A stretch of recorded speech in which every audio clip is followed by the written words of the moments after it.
Welcome to another edition of Inspired Stories, where leaders share their experiences so we can learn from their successes, how they've overcome adversity, and explore current challenges they're facing.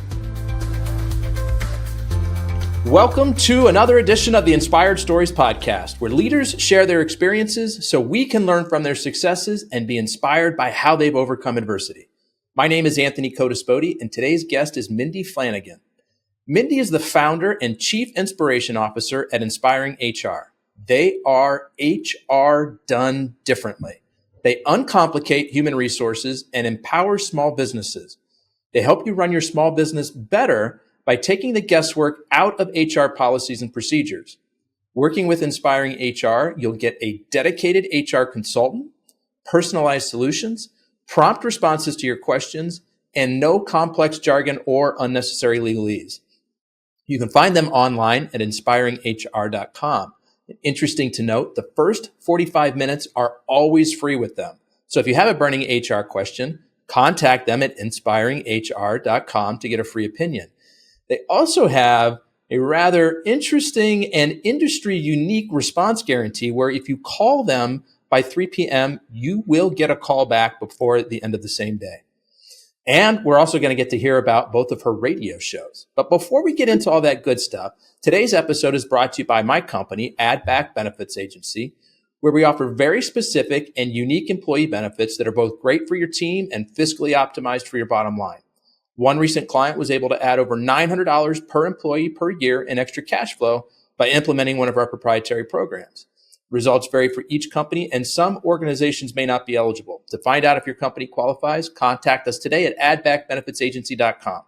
Now, back to our guest today, Mindy Flanigan, founder of Inspiring HR. I appreciate you making the time to share your story today.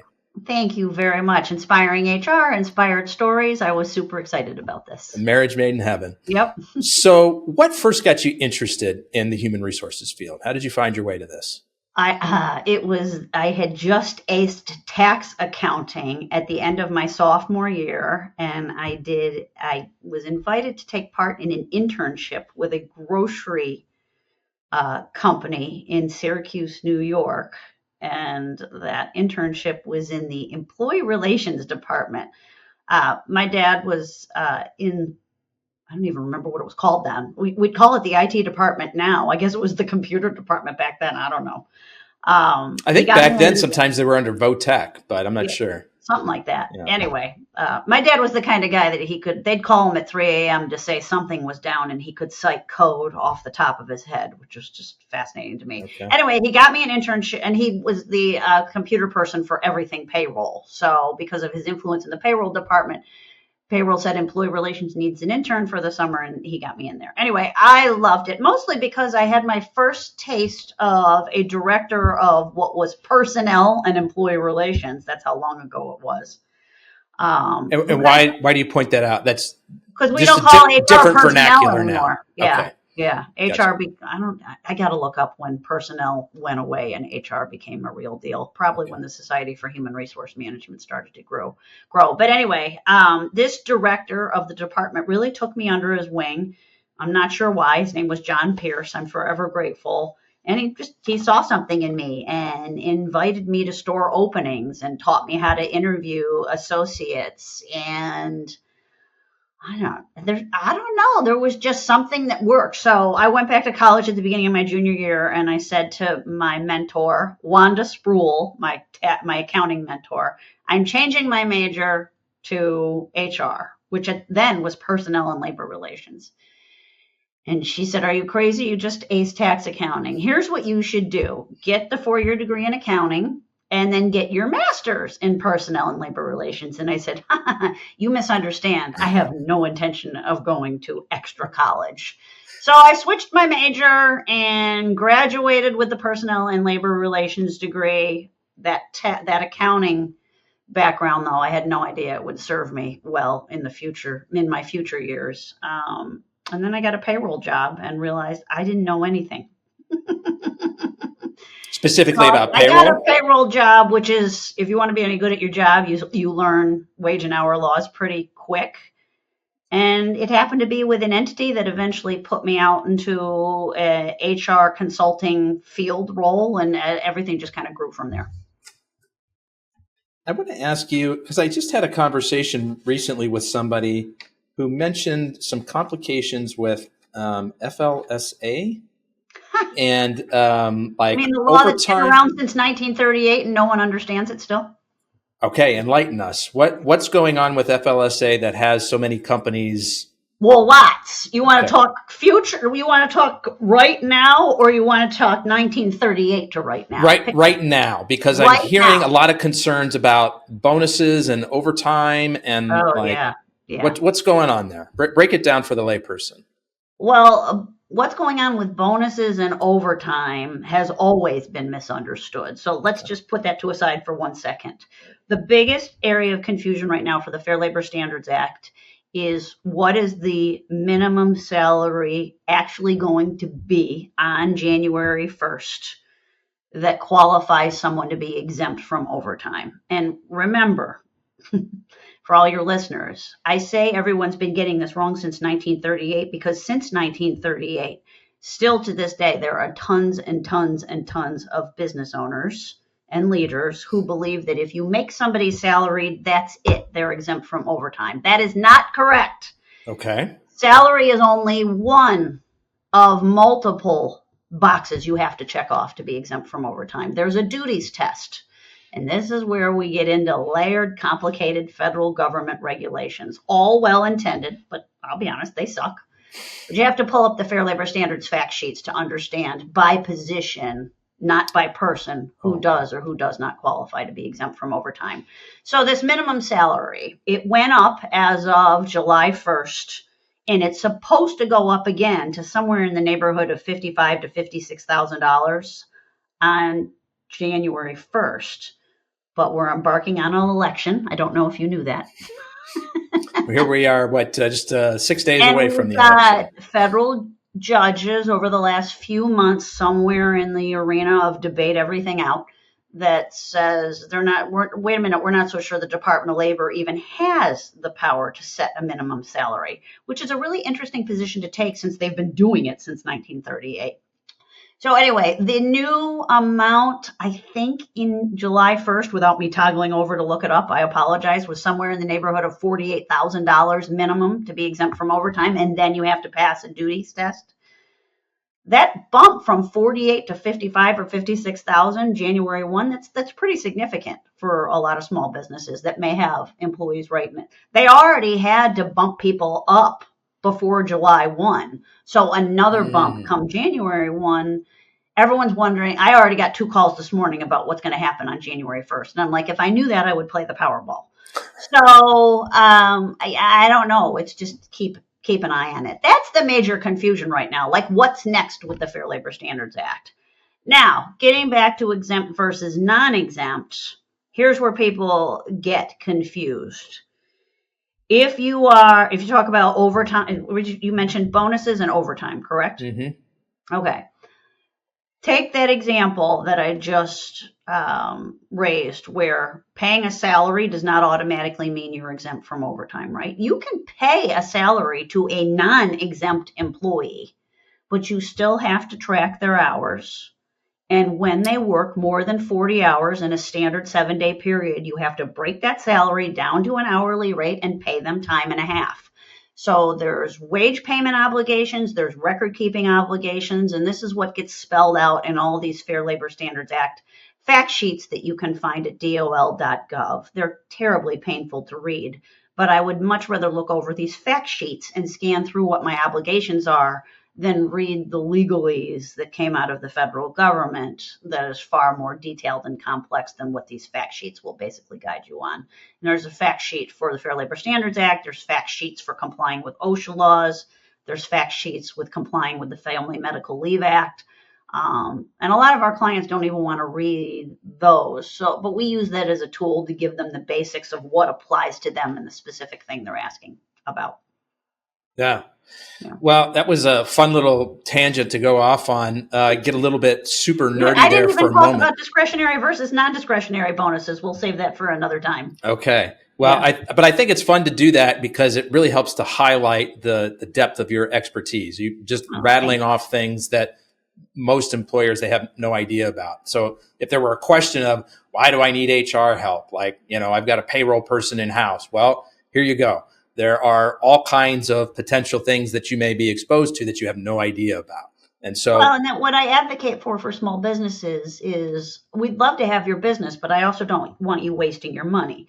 If the Fair Labor Standards Act and compliance is really your only worry right now, and you do have an in-house payroll person, whether you're outsourcing some of that payroll tax liabilities to a small or large entity, and they're giving you the software you need to process payroll and have access to direct deposit, you might have Fair Labor Standards Act compliance expertise with that payroll company. I certainly would ask. Or you may have hired an internal payroll person that has their CPP, that's a certified payroll professional. Okay. If you're a certified payroll professional, in order to pass that test, you're supposed to know this stuff. Okay. Now, does everybody apply it correctly? I don't know, but you should have reasonable confidence that if you've hired a payroll professional in-house and they're CPP certified, they, for the most part, should know how to navigate the basics of Fair Labor Standards Act compliance and how to set people up correctly in the HRIS system to reflect complying with those standards.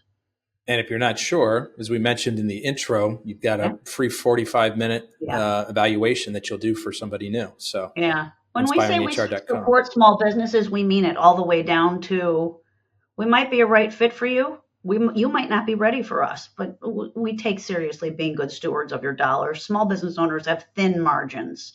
We want to make sure that when you sign up with our services, it's a win-win and we can add value. And sometimes that means saying, you more need us in a year. If Fair Labor Standards Act in this instance is all you worry about, I'd leverage your current payroll person a little bit more on that compliance matter. Fair and enough. Have them call us direct if they have questions. Yeah. So, Mindy, what was you kind of gave us a little bit of intro into what got you into the HR field to begin with. What inspired you to start Inspiring HR, to start your own company providing these services? Having a baby. All right. Let's hear about that. Well, I got married late because I really love to work. I really do. I love to work. I love to lead. Never thought I'd love entrepreneurship quite this much, although there are days it is certainly quite taxing, like learning QuickBooks, for instance. I never thought when I started Inspiring HR at some point I would be pulling my hair out over QuickBooks something or other at 10:30 at night. It's supposed to make our lives easier. Yeah. I was really worried after I had my baby prematurely. I've told this story on a couple other podcasts, but it really is true. Every once in a while, you have these epiphany moments in your life where you decide to pivot in the moment, and it was the right call.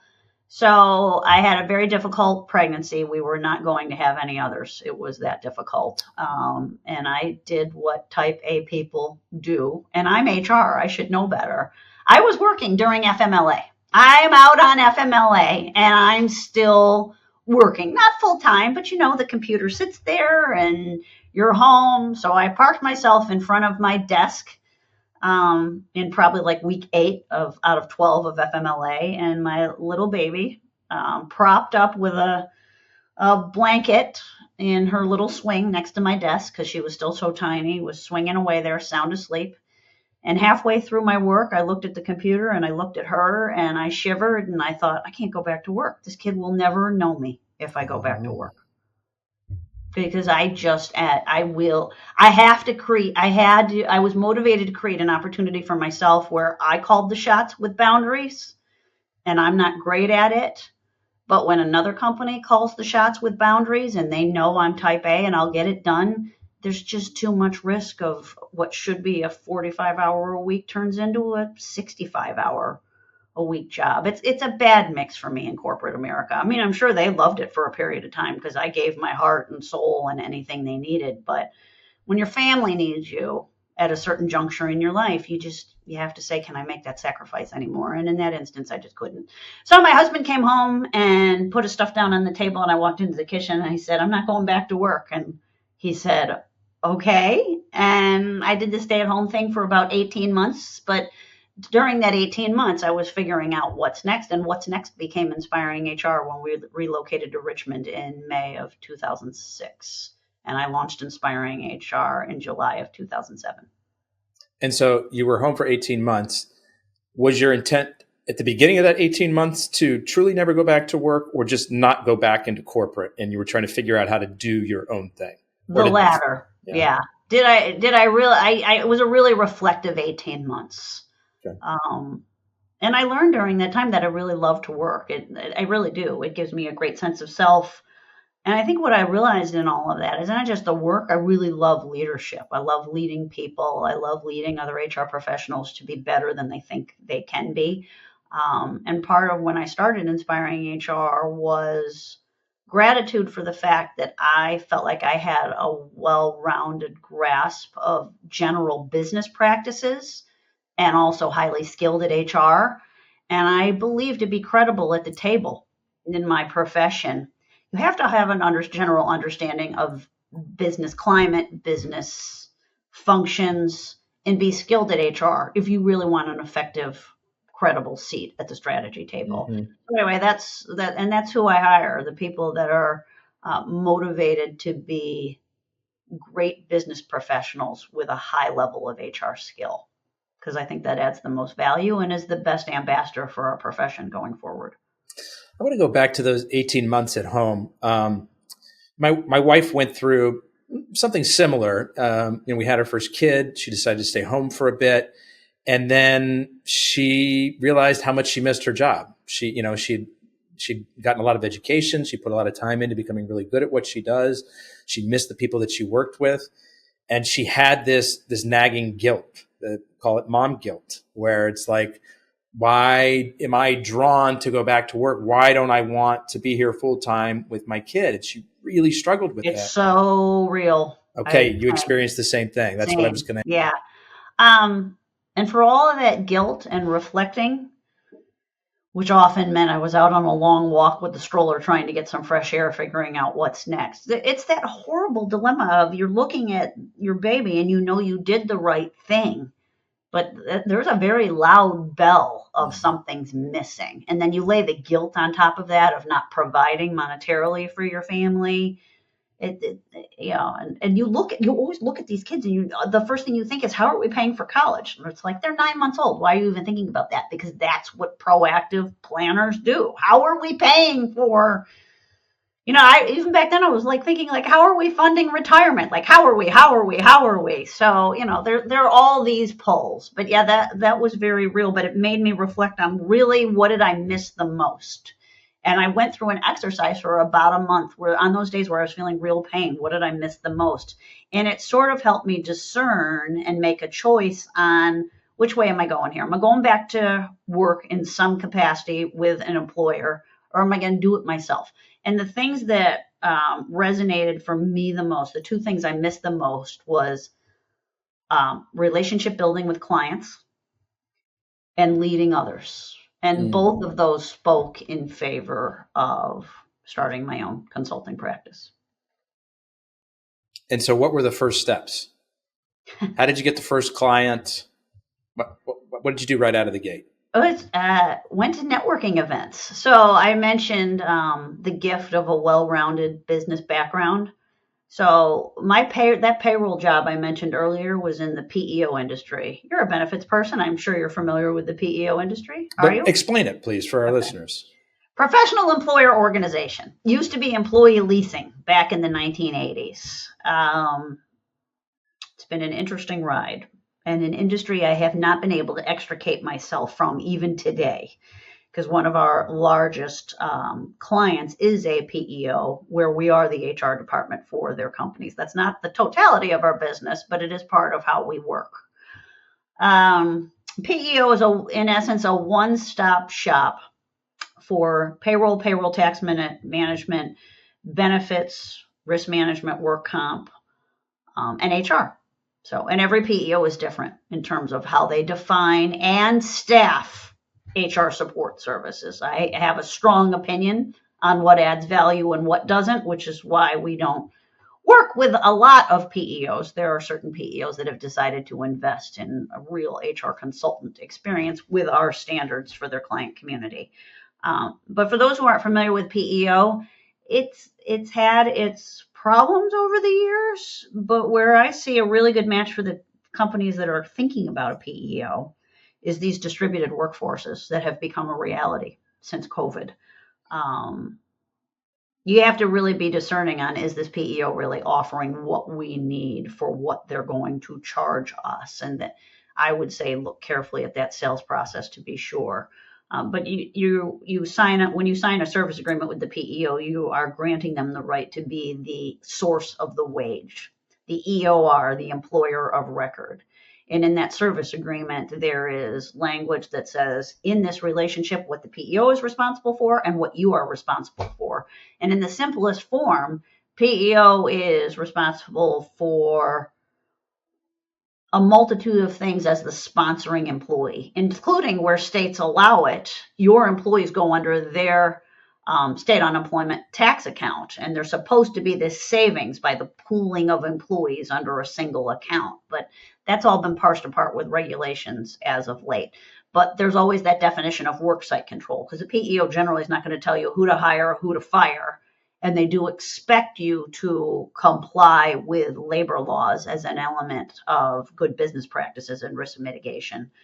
But then it begs the question, do they have the services in place to help you comply with your compliance obligations? And what are they offering you in terms of what is helping you attract and keep the right talent for what your business needs present and going forward? So it's a really interesting, if you like a one-stop shop for multiple things you want to outsource, PEOs can add a tremendous value, but you got to put a very close discerning eye on what are the things to look out for. Like you said, people go into it thinking they're going to save money on workers' comp. Is that? Yeah, that's not always the case any longer. Okay. That was the case years ago.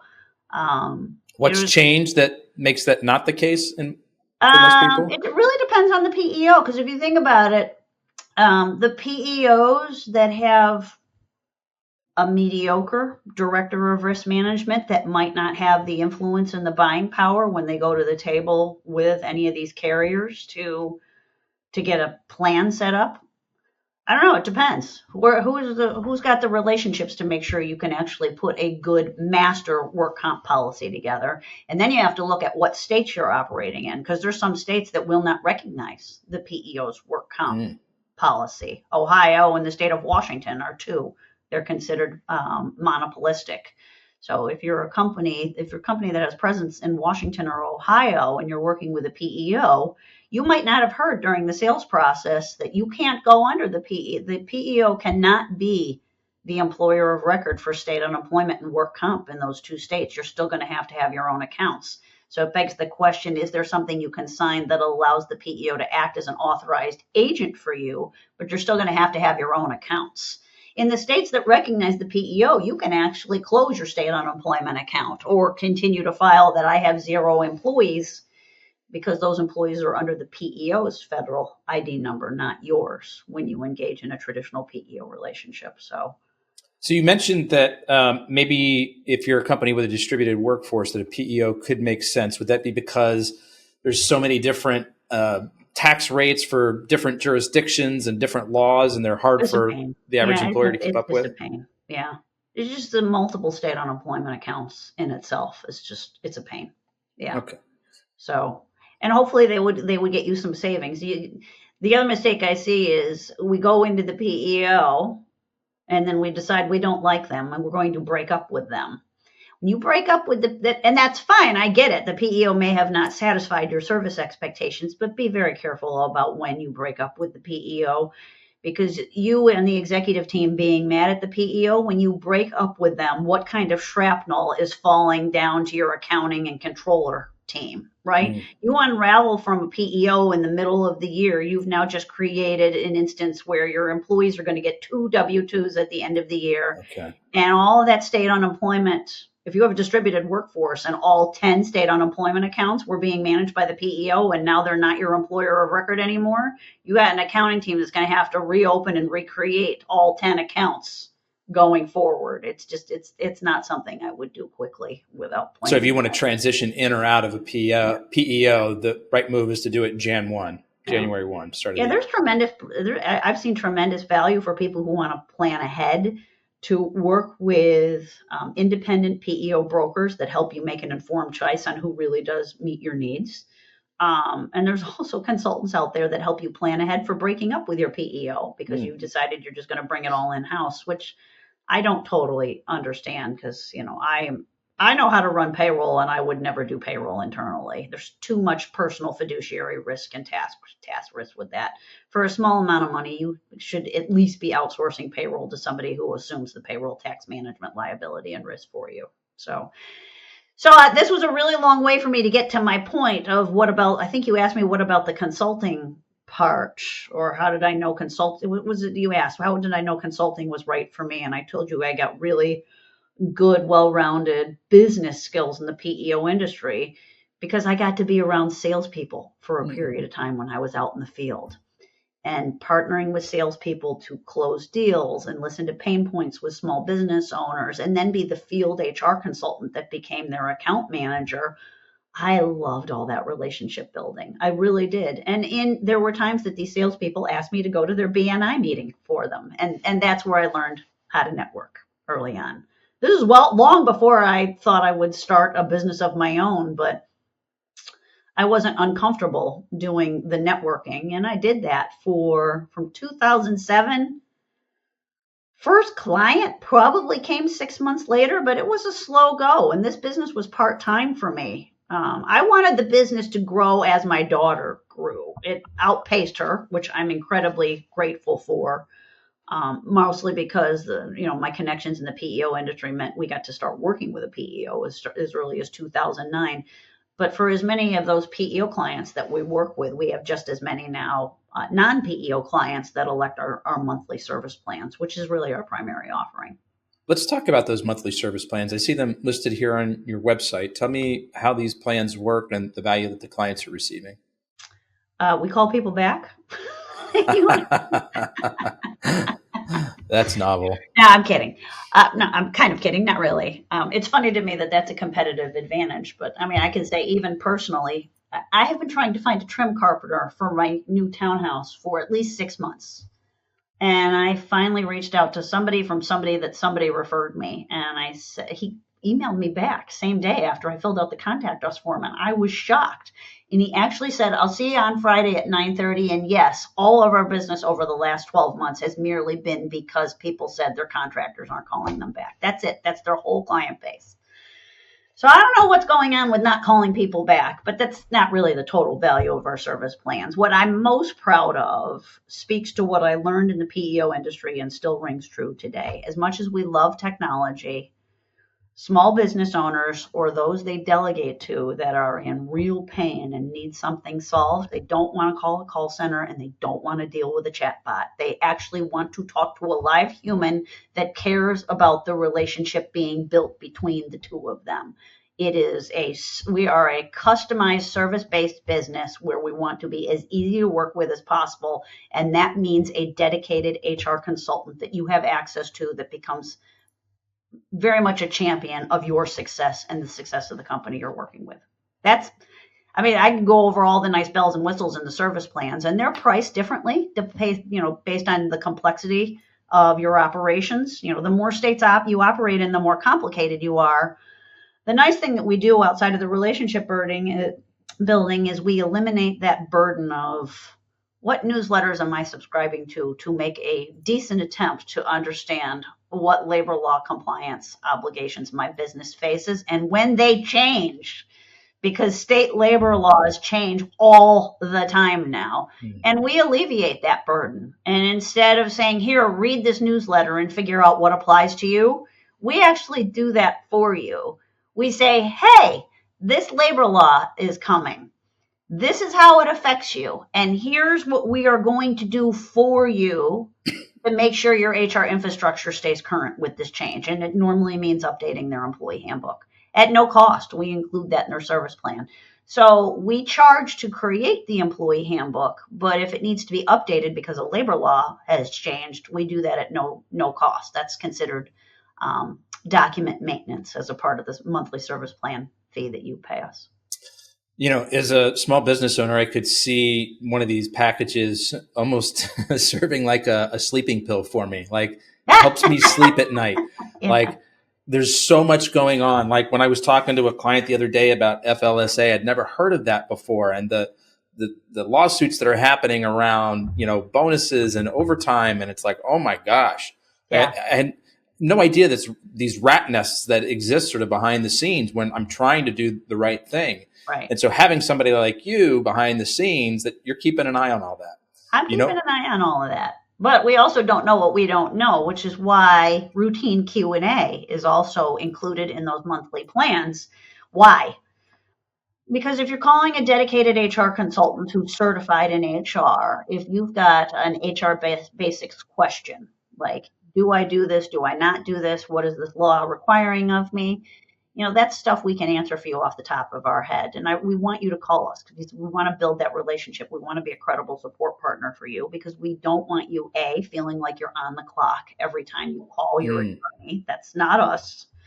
And B, please don't search Google or Chat GPT for answers to this stuff. You're not necessarily going to get the right answer. And particularly if you're asking a wage and hour question, Chat GPT might give you the right answer based on federal law. But if you're operating in any what we call tier 3 or tier 4 states that are highly regulated, Colorado, Washington, California, New York, ChatGPT is not going to give you the right, so far as we've tested, state labor law compliance answer. And when state labor laws are more generous or more restrictive than federal law, state law, and then sometimes local law prevails. And I'm telling you, as much as I love AI too, it's not, don't rely on it as it's giving you the perfect answer. It is a tool to a path to the answer, but I make sure you're getting a credible answer as a basis for whatever decision you're going to make. Well, and as I look at your plans here on your website, like they're priced very reasonably. I mean, the lowest tier plan, you're looking at a sign-up fee of $150, a monthly fee of $119. Now, there are higher tier plans that have more services, more complexities involved in them. Mm-hmm. But, at a base like that, like I liken it to a sleeping pill, and that's a rather inexpensive way to help you sleep at night. Right. And then people who are in these plans, then they have access to you for the more customized needs that they have, right? Mm-hmm. Yep. So, well, what's nice too, beyond that 119 plan, which is just our basic plan, less than 25 employees, one state not named California or New York. Sorry, those are the tier 4 states, folks. I can't help it. Talk to the legislators in those states. The reason those states are more expensive is, on the averages, if an HR consultant is having to stay on top of labor law changes in those states 4 times a year, at least, that we have to invest labor cost into paying attention to what's the latest and greatest coming out of those legislatures, and how often do we need to tell those clients in those states, and how often do things need to be updated. So they're very fluid states. But if you're not in those states and you're only in one state, less than 25 employees, you're not all that complicated, but you probably don't have a lot of HR right now, and you haven't totally discerned what the path is to building up an HR infrastructure that sustains you as you scale. Because at some point you may have plans to be 50, 75 employees.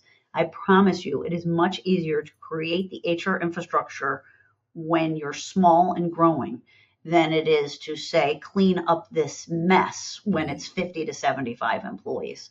So that's where a lot of our clients in that lower plan find value, is they will budget with us over 2, 3, 4 year period of time for us to lead those projects that become a positive deposit into their maturing HR infrastructure. Handbooks, job descriptions, hiring checklists, offboarding checklists, maybe some frontline HR basics training for leaders. Because at some point when you grow, you need leaders to not know HR granularly, but you need them to understand it enough to know where the red flags are and ask for help. So we help connect all those dots with some HR infrastructure that they will start to depend on, which ultimately makes them a more effective leader. Mindy, what would you say is the most common issue that you see when onboarding a new client? Like, oh, yep, this is what we see with most of our folks. We got to go in and clean this up right away. Everyone rolls their eyes at the handbook, and I get it's a bummer too. It doesn't have to be. They normally come to us with a handbook that says we put a lot of time and effort into this handbook, and by the way, it was expensive. And we look at it and we're like, okay, it's out of date, and who would read this? It's full of legalese, right? It looks intimidating. It is a bear to read. Why? Because somewhere in the neighborhood of their general practice attorney, I'm sure well-meaning, saw a $2,500 to $3,000 opportunity to give them a handbook. And no, it just sits up on the shelf. It checked the box that they had a handbook. No one reads it. No one understands it. It became outdated. Yet you bring it to the table to say, is this current? And the idea of us saying, this can't be saved, start over, is painful to them. They wrote a big check for that and put a lot of thought in that being created. But for us to actually fix what's outdated, 9 times out of 10 ends up being more expensive than just starting from scratch with our legally vetted template. And I say our legally vetted template because we deal with reasonable employment law attorneys around here, where we say we want to simplify this anti-harassment policy down to the way a normal person would read it and understand what is and is not acceptable behavior in the workplace, and where they report these concerns. And that's it. Like, get all this legalese out of here. It is not necessary. We just want to make sure employees feel welcomed, understand your culture and your brand, understand generally what's expected of them, and if it's not in the handbook, where they can find information related to whatever question they have when they open the handbook up. I don't know why all this legalese and looking like it reads like a contract and intimidating stuff needs to be. It sounds like a lot of people are just creating the handbook to check the legal box, make sure we're taking care of. Yeah, but it's really not a legal document. That's the thing. The minute you put employment at will in there, as you should, there's no guarantees. The only guarantees you're given to employees are probably for the high-level employees you've hired that sit on the leadership team and they're under a non-compete or a very hefty CNDA or non-solicitation agreement with equity, right? That's where you start talking about contractual obligations. A handbook is not a contractual obligation. In fact, the state of South Carolina requires that you put a disclosure on the cover page of the handbook that says this is not an employment contract. I mean, that's how wrong this has gone in some instances. So you see the employee handbook as something the employees should actually be able to use and reference. That we love to create to be on brand for any of our clients. No two handbooks we create really look the same. There may be content that's similar, but if you give us your logo and your color schemes and your vision and your mission and your values, and we get a sense of who you are, we find these to be highly customizable documents that we really want the frontline leaders. When you bring on a brand new employee that hopes they made the right choice, we want to move them from hope to believe to know they made the right choice. And when they hope they made the right choice is in probably those first 30 days of employment. Particularly in week 1, they're really nervous, right? What impression are you giving them when you hand them a document you have no confidence in and hate, but say, here, sign here, versus a happy smile on the face that says, here's our employee handbook. It'll tell you all about who we are. We talked a lot about it during our interview, but we're really excited you've joined us. You can become a part of our vision and our mission and values, which you'll find in this handbook, but it'll answer any other questions you have about our policies, our practices, what to expect, what we expect of you. Go ahead and read through it. I'd be happy to point out some highlights if that would be helpful. And then once you don't have any other questions, sign the acknowledgement and return it to me. It's not hard, but you have to actually be proud of what you're handing to these new employees. And a lot of people are not. So, and that makes me sad because you've spent money on something that you're not keeping current and you don't really feel like it's an actual part of your HR infrastructure that is something to be proud of to hand to new employees. So, as we're talking here towards the end of 2024, what would be the approximate price range that a company might spend with you to create an employee handbook? It depends on whether or not you need state addendum. So if you're a distributed workforce that has an employee presence in complicated states, you're probably looking at, I'd probably say $1,500. But for our bottom, our bottom service plan clients, one state, less than 25 employees with a template fee, if we can keep it down to 2 or 3 drafts before we get to the finish line, you're probably talking $800, maybe Okay. 800, maybe $1,000. You know what gets fluid in all of this is we have some companies that surprise us during the handbook process. We have a single point of contact we provide service to, but they took the employee handbook draft and they invited their entire leader team to review it and ask questions. And the draft process becomes a back and forth crash course in HR, which is fine, but the more drafts we have to go through and the more meetings to get to the finish line, the more expensive it becomes. However, we've had some clients say, totally worth it because we actually check the box on training and the handbook at the same time. Two birds, one So stone. some people pay more through that process because they get a lot of great Q&A and education through the customization process. Mindy, are there any geographies where you can't provide your HR services? Well, we're not on site. So if you feel like you need, and I'm glad you brought this up because I want to be clear, we consider ourselves HR support partners. We are not the 3-day-a-week in-office fractional generalists. And you and I could probably have an entire separate conversation about why I would be very careful about that. And you can ask me about it if you'd like. Yeah. So we're not on site. We can provide on-site services if we have a footprint in those geographic areas for which we have an HR consultant working. We're all U.S. You start talking about me about Canada or you hired employees in the Philippines, sorry, can't help you with that. We hesitate to really provide consultation for companies that have a presence in Hawaii, believe it or not, because California and New York are complicated, but Hawaii's got some unique requirements like, I don't know if you might know this better than I believe health insurance mandatory, even if you have as few as 25 employees on payroll. Oh, I hadn't heard that. Interesting. Yeah, that's one. So Hawaii is, it's an island unto itself, or multiple islands, so to speak. So what's the other thing that we've done that I love in my desire to simplify, which is one of our core values, and we've talked about this already. I actually think some HR people could make a fortune if they just sat on the state legislature floors. And once a law was passed, the legislator turned to an HR person and said, here, take all of this legalese and put it in regular sentences, right? Because then we'd have a chance of people actually understanding how to comply with labor laws. But that's in essence what we do, is we have created this proprietary state labor law tracker.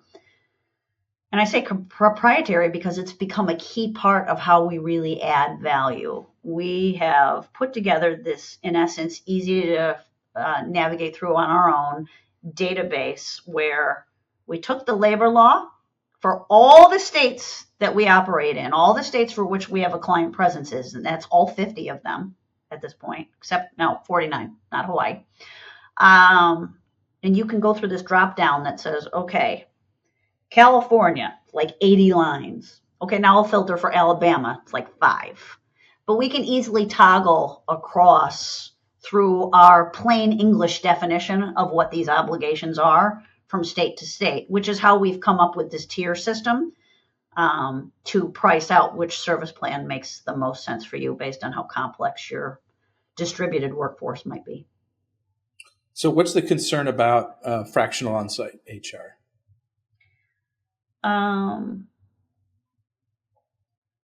Just give me 2 or 3. It sort of layers into my concern with HR in general at companies. How are you using them? I worry in my profession that we are still trying to overcome not just that HR was the police or the Terminator in the room. That was bad enough baggage to get rid of. The next thing I am worried about and continue to worry about is HR people either on payroll or in a fractional capacity undermining the leader to employee relationship. HR is not a psychologist chair. It is not for just this open door. Everybody comes in and complains all the time, and then HR just magically fixes it, right? HR should be bridging together reasonable people to solve their workplace challenges. That's part of our responsibility. And I worry with fractional in order to justify your existence, it's much easier to just sit there in the psychology chair and tell employees, I care and I'll fix this for you. And they're not playing the long game. And the long game is HR is not there to do the leader's job for them. HR is there to be a conduit for good working relationships between employees and leaders when there's a breakdown. We are certainly paying attention to infrastructure and labor law compliance, but to be a true long game strategist and brand ambassador, we have got to get people out of undermining the leader to employee relationship. And part of the leaders are to blame on this. They're in so much pain with confusion and have so much on their plate. There comes a time where somebody decided 12 direct reports was a good idea, with no leadership training whatsoever, and the leader gets inundated and just said, HR, fix this person, make it go away. And that's not setting anybody up for success either. Like, if you're going to be a leader, you're going to build a good collaborative working relationships with your direct reports. And if you've committed to that, the last thing you need is HR undermining that. So that's where I worry with fractional HR generalists, that if you're there to justify your existence for 3 days a week, just please make sure you're acting in the best interest of the long game for the company, and certainly creating that HR infrastructure if they don't have one. But please don't become the psychologist chair that becomes this place where everybody just complains and then you solve and you fix, and the leaders don't stay on the same page with you, and all of a sudden we have unintended fractures in our culture. It worries me a great deal. Mindy, in a couple minutes, I want to get to your radio shows because I think that'd be something fun to talk about. But I have a couple more questions before we get there. Let me ask you a question. Has that been ever something that you've worried about or experienced around HR people, the undermining of the leader to employee relationship? Is that anything you've ever seen? Or do you hear the eye rolls from business leaders that say, HR, everybody just goes to complain there, whatever. It's like the complaint hotline over there. Most of my businesses have been on the smaller side, 20 employees or less, lots of distributed workforces. And so who was the HR person? The office admin catch-all something or other, or the business owner? A little bit of me and a little bit of whoever was sort of like in the COO role. We didn't have like a specific HR person or department. Yeah. That's what our point of contact is with a lot of our clients, is an office admin catch-all, the controller, the poor soul, because the controller was told run payroll and all of a sudden they're supposed to be skilled at HR, or the CEO, the COO, or the VP of Ops. That's typically who our points of contact usually are at our clients. Okay, similar. Yeah. So I want to talk about your callback guarantee, because this seems unrealistic to me. Like, we were talking about this, before we went live with the interview, and you and I are both people that we return calls, right? We don't understand people who don't. That really bugs us. But explain to me your callback guarantee, because this is next level. So most of what I have done at Inspiring HR, I kind of use my own experiences and my own desires for how I would want to be treated and applied them to our service infrastructure. And Jennifer Archer on my team has done a great job as taking over as our services managers and making sure that these preferences and best practices just became a part of our culture and our standard. And the guarantee was born out of that. So when we say you have a dedicated HR consultant who you can depend on and build a relationship with, at the heart of building a relationship is dependability and credibility. And we said, okay, well, if our clients are calling with a question or concern, how do we know it's not like a real pain point for them that they'd rather not take home with them that night, or at least feel like there's a path to resolving it? So we came up with, how do we make it's all about how you feel. I can talk about labor law compliance until I'm blue in the face. No one's really going to hear it and comprehend it unless it's also alleviating a pain point, a fear, an area of confusion, something. So a lot of that has to do with the relationship and the communication delivery.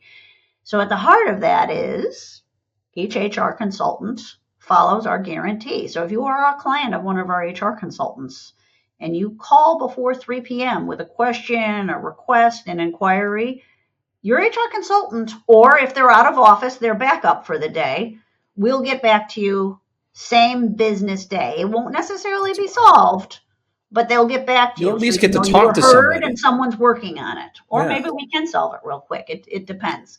But we always want that when I call them or email them, they're going to get back to me. Because that's the way we would want to be treated as consumers, and that's what we deliver to our clients. It seems like a really basic thing to me, but we are in an era where people are just getting lost in technology and not keeping track of incoming inquiries, and that's sad to me. It really is sad to me. I mean, if we've got companies that trust us and spend money with us, the least we can do is return their calls and emails. I don't really see this as something that's hard. Well, and if after 3 p.m., no later than 10 a.m. next business day. So that for HR consultants basically means before they leave their desk at the end of the day, have I honored my guarantee for 15 minutes, 30 minutes a day? Have I honored the guarantee with all the inquiries that came in? And if I didn't, I've got this blocked off period at the end of the day to get back to people. And then again, first thing the next morning for anything that may have trickled in after 3 p.m. That's part of how they start all their days. Who do I need to get back to before 10 a.m.? And that's just a basis of how we work. I'm going to go back to the sleeping pill. Like that's going to help the business owner or, whoever your point of contact is sleep better at night. Because if they've just had an issue come up, they don't know what's going on. They don't know how to deal with it. They don't know what the ramifications are. They need to talk to the expert. If they've got to wait a few days to hear back from their consultant, this is just going to fester. And whatever the situation is could explode, become bigger. Right. And so knowing that I've got that quick access. That's right. And it also takes you back to what I love about leading this company the most. Remote work works for us. Not for everybody, but remote work works for us. Because I've hired part of our team is skilled, autonomous, independent HR consultants who can manage their own schedule and time. I got to be honest with you. There are sometimes I've had to honor the guarantee myself, and it's from the Target parking lot because I may have started the day really early with an interview or something, and at the end of the day, someone's called at 2:45. Well, I may have already left my desk because we actually work in a highly flexible environment. This is why these positions are really appealing to not just people that want to work remotely, but they want to be treated like adults, right? They want to be able to balance work and what their personal life requires of them.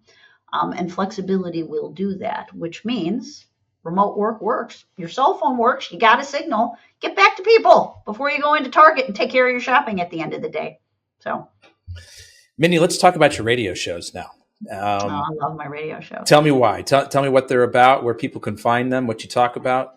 I think you can only hear them in Richmond, unfortunately, but they do get video clipped out on LinkedIn through Mike King. So this is the Mike King Business Radio Show. It's on our local ESPN radio station. So I am not on ESPN. I wish I was, but I'm not. But some of the mid-sized markets, as I understand it, Richmond being one of them, has a local ESPN radio station that does not start airing from the mothership until 7 a.m. So some of these stations have dead air from 5 a.m. to 7 a.m. So Mike King actually records throughout the week all of these sessions with business leaders, and he created this Mike King Biz Radio slot, and all of these interviews that he produces airs at various slots throughout the week. So my weekly interview with him airs on Tuesdays, normally sometime between 5 a.m. and 6 a.m. And I've been doing that for over a year.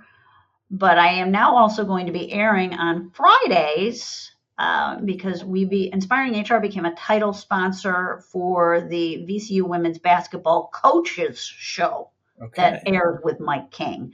So we created Mike and Mindy, and we talked to Coach O'Boyle, the VCU women's head basketball coach, once a week. And then that collaborative interview that puts a spotlight on VCU women's basketball, and my getting an opportunity to talk to the coach about the parallels between workplace and sports teams. Super fun. That airs on Fridays, I think between 6 and 6:30. And this will be a weekly show as well. Weekly show.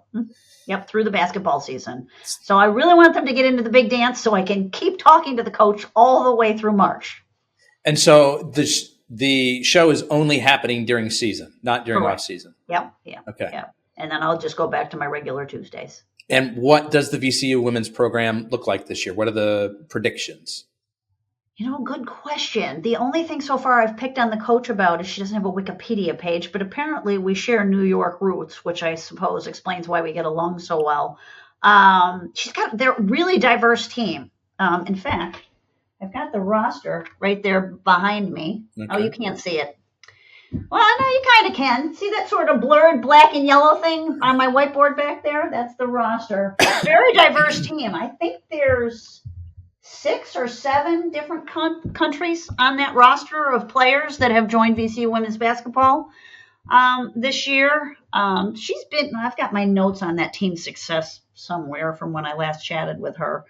The thing we're most looking forward to this year is there's a lot of momentum with women's basketball in general right now, and VCU men have gotten a lot of attention, particularly since the Shaka Smart era.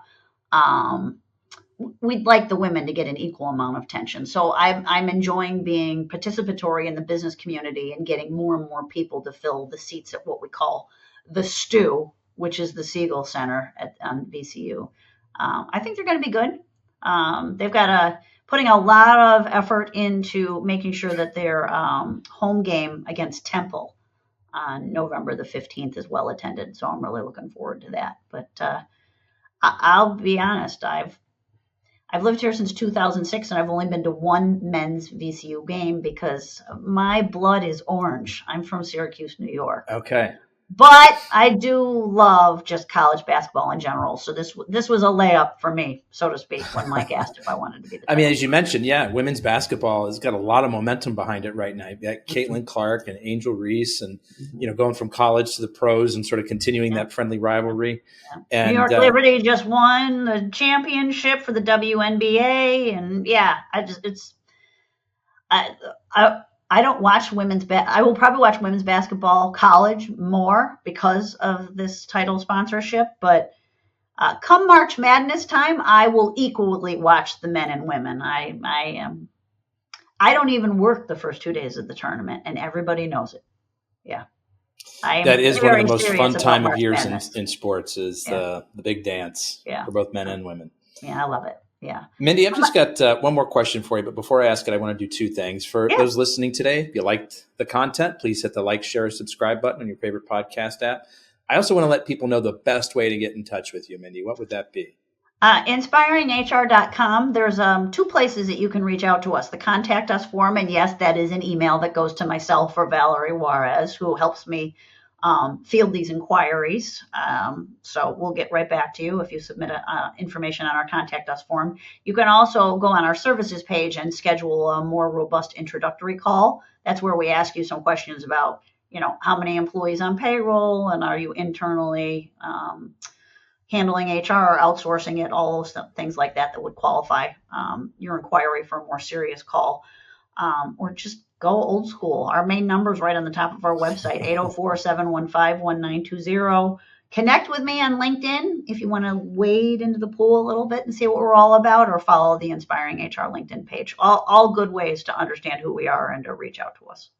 That's great. So last question for you, Mindy.